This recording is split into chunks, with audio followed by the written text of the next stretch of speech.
Hi, good morning, JNG. Ambition, boldness, drive, passion, adaptability. Ano ba ang pagkakapare-parehas ng mga salitang ito? The answer lies on the word you see in front of you. These words are synonymous to dynamism. Dynamism is a fire, a passion that will drive you to success. Now that we have been experiencing COVID-19 pandemic for almost 2 years now, we often wonder, how do business thrive in this difficult time?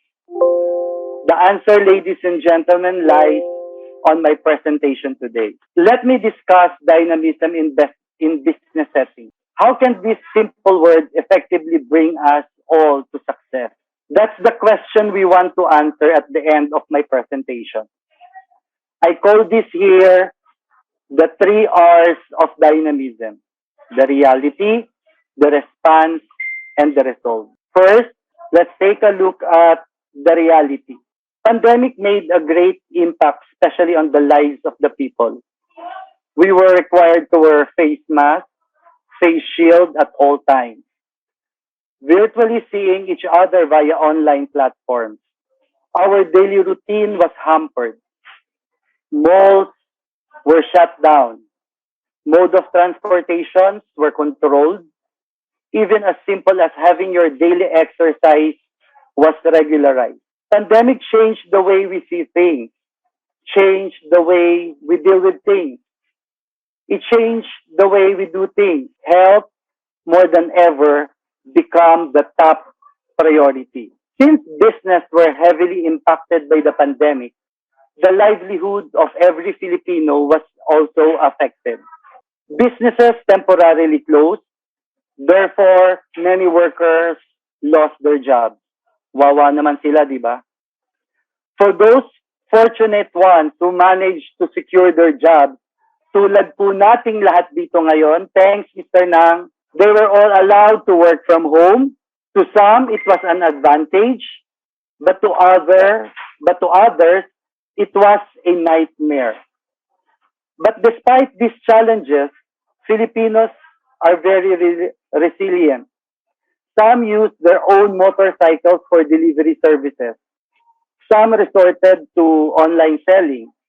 Kaya nagsulputan na yung mga online shops ngayon, di ba? Halos lahat na nga online, na may-ari na ng online shops eh. We also experienced distress in the economy. Profits were down. Disparity among the rich and the poor was evident. Some sole proprietorship businesses temporarily closed or restored to bankruptcy. Even the household purchasing power decreased. Their priorities shifted from being personal items like clothes, shoes, etc., to health and safety necessities such as vitamins, disinfectants, alcohols, and the like. So since we have dealt with the reality, let's look at how the government and even the businesses responded the response. Free swab tests, free vaccinations, and even cash in assistance were provided by the government, while businesses provided assistance as well to their workers, especially in group appointments vaccination.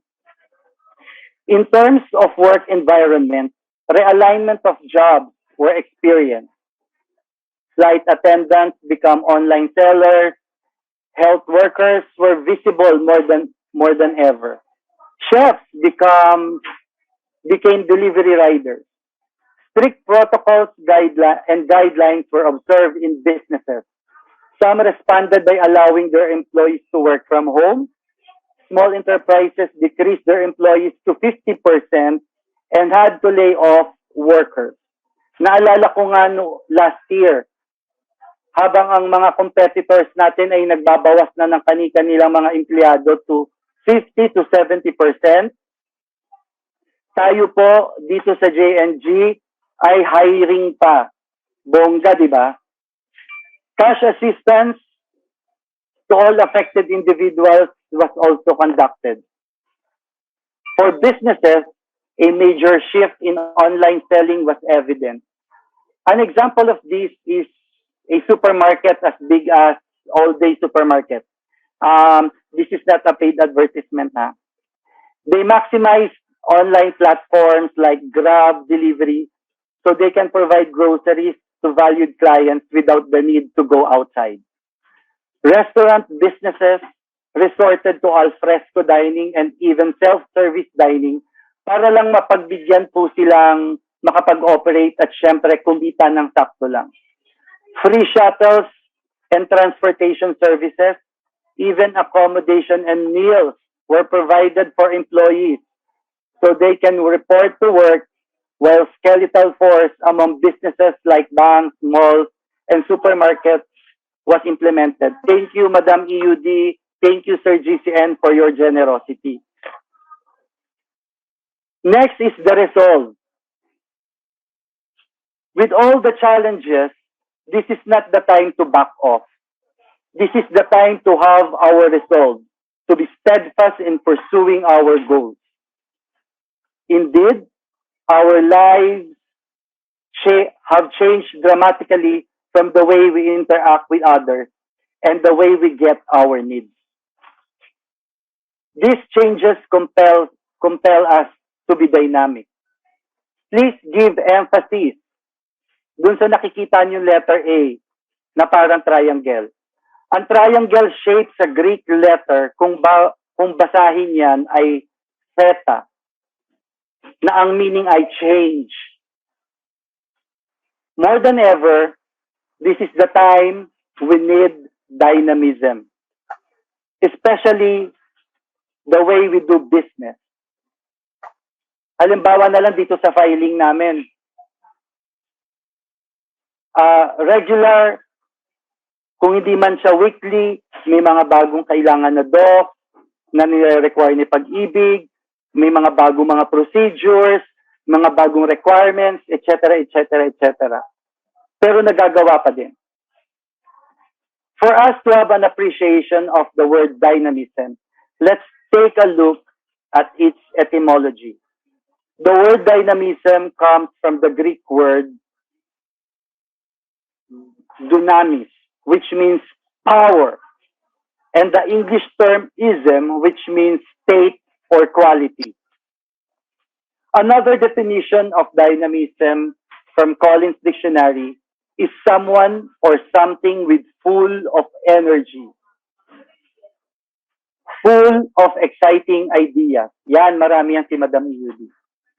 Dynamism is when we exert our energy and effort in finding new, fresh, and exciting ideas. Especially the way we do business during this time of pandemic. New ways and try, new technology to master and new platforms to maximize. Noong mga nakaraang buwan nga ang mga bisita namin dito sa JNC EDSA ay mga taga MMDA, PNP, at City Hall to remind us that we have to maintain social distancing at dahil madami po talaga tayong accounts. Pag sinabi ko madami, hindi lang hundreds, thousands of accounts. Kinuha na po natin ang third floor ng JNC. At sa linggo lang na ito, ay idinagdag na natin ang fifth floor ng JNC. Yan ang dynamism. Kaya tuloy-tuloy pa din ang 10 billion takeout natin this year. Why choose dynamism among many other values? According to Hillary Clinton, dynamism is a function of change. Our lives have changed, and for us to adapt these changes, we have to be dynamic.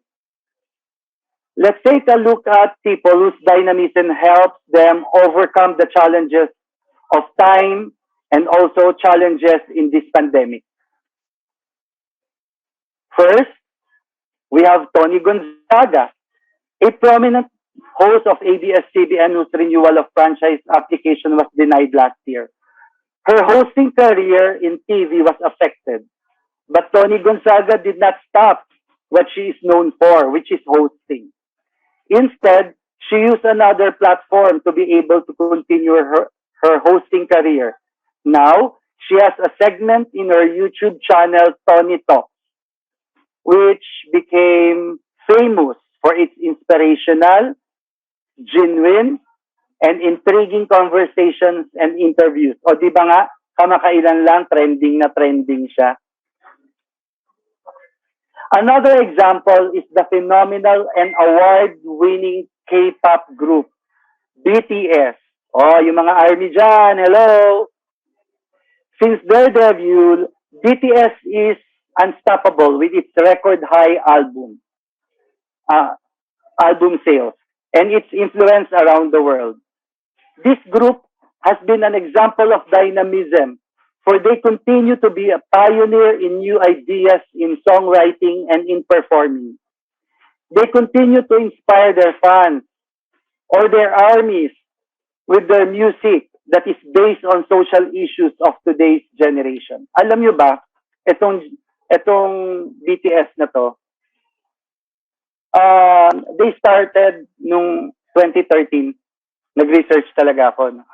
They started nung 2013 na, syempre, hindi sila kilala. Ang dami-dami po nilang pinagdaanan. Dumaan sila sa point na namimigay sila ng libreng concert ticket nila sa kalsada. Sila mismo ang nag-distribute nito. May mga times pa na ini-invite sila sa mga TV shows sa kanilang bansa na hindi sila binibigyan ng sarili nilang dressing room at pinapagamit lang corridor at yung banyo para maging dressing room nila. May mga times pa din na ini-invite sila sa mga shows tapos inalalait sila isa-isa. Pero ngayon, kita naman natin, all over the world, kilalang kilala talaga ang BTS sa kanilang very dynamic performances. Kaya gusto ko kayong sampulan ng isa sa mga performances ng BTS.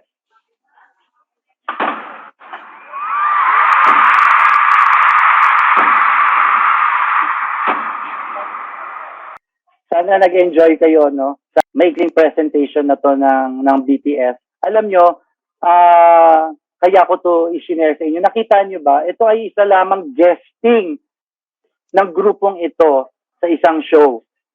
Hindi pa to concert. Guesting pa lang ito. Pero nakita nyo yung mga tao kung paano mag-wow.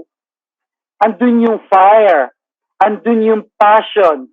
Andun yung iba't ibang klaseng mga bagong ideas, no?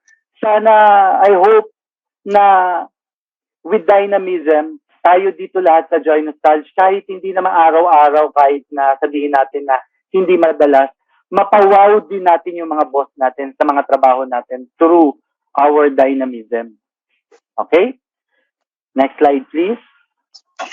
The answer is the formula for success is patience in the mind and dynamism in action. We have to use patiently our minds, our intelligence, our exercises to come up with new ideas and strategies and translate them into actions full of dynamism. As long as we have dynamism as one of our corporate values, I firmly believe that we can be overcomers, whatever difficulties these trying and uncertain times may bring. Now, to end my presentation, I would like to ponder the thoughts by Charles Darwin and Shri Shri Ravi Shankar. For Darwin, it is not the strongest of the species that survives, nor the most intelligent that survives. It is the one that is most adaptable to change. We have to accept the fact that COVID-19 pandemic has become the long-term problem. Now, the next question is, what should we do to adapt these changes brought about by COVID-19 pandemic? What should we do to surpass our present obstacle and attain success? Ulitin ko ulit, the answer is the right formula for success is patience in the mind and dynamism in action. We have to use patiently our mind to come up with the new ideas and strategies and translate them into action full of dynamism. Sabi ko nga kanina, as long as we have dynamism as one of our corporate values, I firmly believe that we can be overcomers, whatever difficulties these trying and uncertain times may bring. To all my kapamilyas in J&G, let's all welcome change. Let's all welcome the future. Thank you very much. Thank you so much, Sir Johnny, for that insightful talk about dynamism. That was truly a beautiful message to inspire the J&G community. And of course, sir, thank you sa pag-share ng video ng BTS na yan at madami sa ating audience ang nabuhayan at kinilig. Tama ba? Okay, so now to facilitate our next segment, may I invite our Organization Development Officer, Mr. Jello Pohol. Thanks, Kate. And also, thank you, Sir Johnny. I have never seen the chat box this alive. No? And many people sending texts saying na ang ganda naman ng video niyo on BTS. So, again, Sir Johnny, thank you for your very inspiring talk and that very entertaining video. And so for this afternoon, sir, we have some panelists who would like to share their thoughts and questions to you. So allow me to introduce them one by one. Our first panelist is from the HDU. She is the Quality and Compliance Manager, Miss Abby Nicolas. So hi, Miss Abby. Good afternoon. Hi, good afternoon. Shall I start na po? Go ahead. So share with us your thoughts or your questions. First of all, Sir JD, thank you so much for that wonderful presentation. I hate to say this, but I'm not a fan of BTS, but I think you've converted me just now. So thank you so much. The thing that I don't have any question. By the way, I just have a comment or an insight that's stuck in my mind. So I love when you said patience, not you directly, but that person you quoted it in, patience in the mind, and dynamism in action. So when it comes to dynamism, it needs to be like it's in our thoughts, but we need to translate that in actions. And I think being dynamic is not really a talent. It is a soft skill that can be worked on. And I really think that it's one of the key values that we need, especially at this point in time in our lives where everything's unsure. All our plans from 2 years ago have been changed, and it is just such a wonderful value that we exercise here in J&G, and I'm very thankful for that. So thank you so much, sir. That's all for me. Thank you, Abby. Yes, thank you so much, Miss Abby, for sharing with us your insights. And I'm sure many of us here can resonate with that. Thanks, Miss Abby. Our next panelist is my partner from Org Development from the RMU, Miss Kimmy Daluz. Hi, Miss Kimmy. Hello, Jello. Good afternoon. Hi, Sir Johnny. Thank you for gracing us this afternoon po. So, Hi. thank you po for your short and powerful talk. I want to ask lang po, I have one question lang, Sir Johnny. Kasi you mentioned po at the start of your talk kanina na dynamism is like the fire. Parang siya yung passion na nagdadrive sa atin towards success.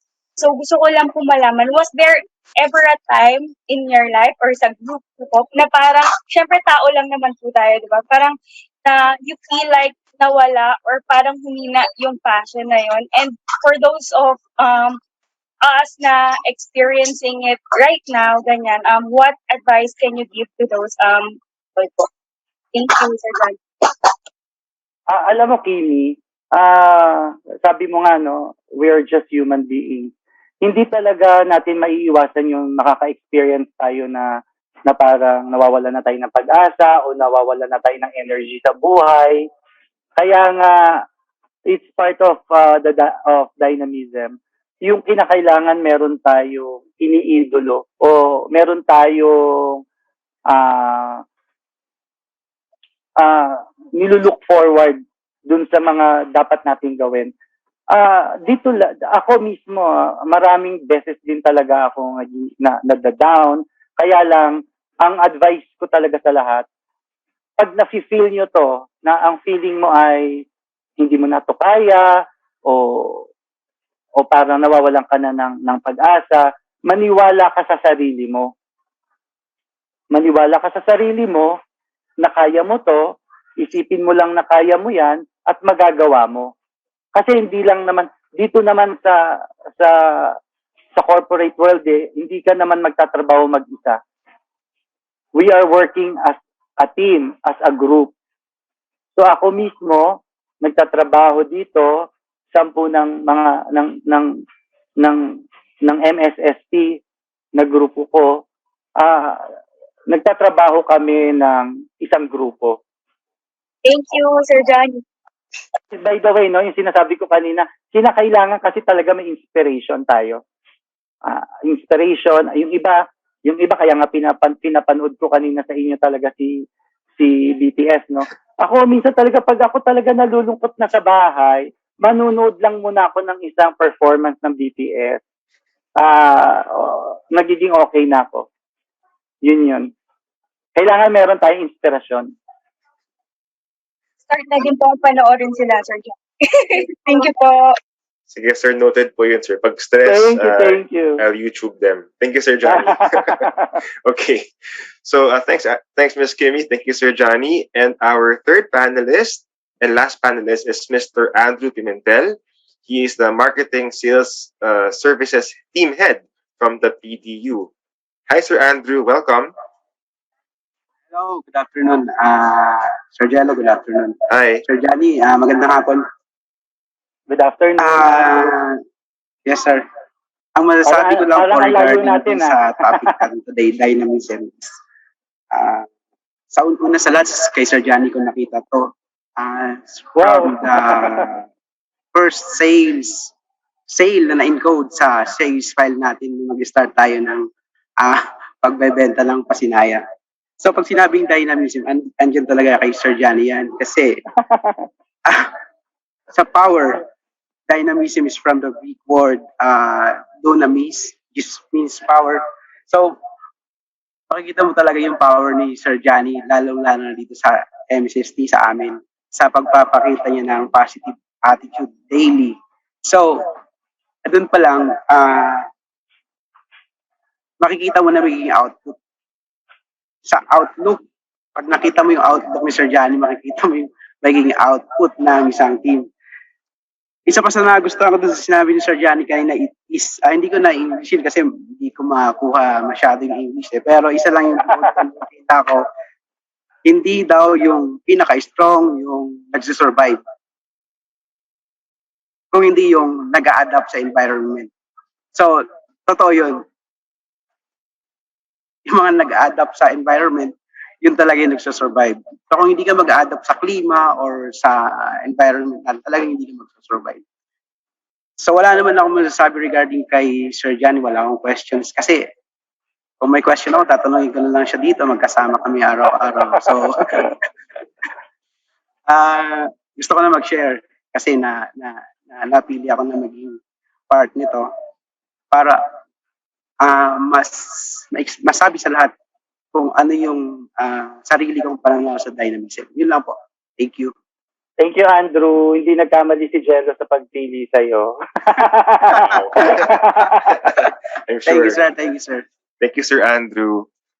Wow, no, it means a lot for people you work with, sir, to say that you are a leader of who practices dynamism. And so, sir, we are so happy and blessed to have had you with us this afternoon for our mind session. No? Jello, before I go, Yes, sir. I would like to take this opportunity to thank lang yung mga nakakatrabaho ko this past few days, no. Of course, si CFU, Miss Annie, no, si Miss Annie, Sir Erwin, thank you so much. Tapos yung mga tumulong sa akin dito sa presentation ko ngayon, nag-ayos ng PowerPoint ko. Thank you CMG, thank you kay Miss Jack, at yung katulong at nag-a-assist sa akin kanina dito kasi hindi naman talaga ako masyadong maalam dito sa Zoom, no?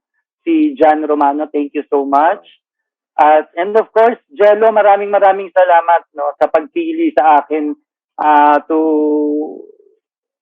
discuss this topic for this month. Thank you so much. Of course, sir. Again, it's Thank our you, pleasure. Johnny. It's our Thank pleasure you, to have Johnny. you. Johnny, very good, and thank you very much. I'm learning from you. Thank you very much, and I hope everybody learned from you. Thank you, sir. Thank you, sir. Sir Johnny, you are a very respected and admired personality and leader here in Joy-Nostalg, and that's why we chose you for this. So thank you again, Sir Johnny. It was definitely the right choice to make. So, Sir Johnny, our panelists, thank you for being here this afternoon. And of course, Sir Johnny, we want to present you with this online certificate. Let me read. So it is hereby awarded to Mr. Johnny D. Iconar as our joyful tribute and appreciation for sharing your presence and expertise with us and for sparking light, hope, and love in our Joy-Nostalg Culture Day Mind session. May you always continue to be the light that sparkles and shines ever so bright, creating moments of happiness and memories of hope for others. Spark joy morever, awarded this first day of October in the year of our Lord 2021. Signed, Jocelyn Labrador, CEO of the Resource Management Unit, and Jacinto Sinang Jr., Group Executive Officer of the Joy-Nostalg Group. So once again, sir, thank you and congratulations. Thank you.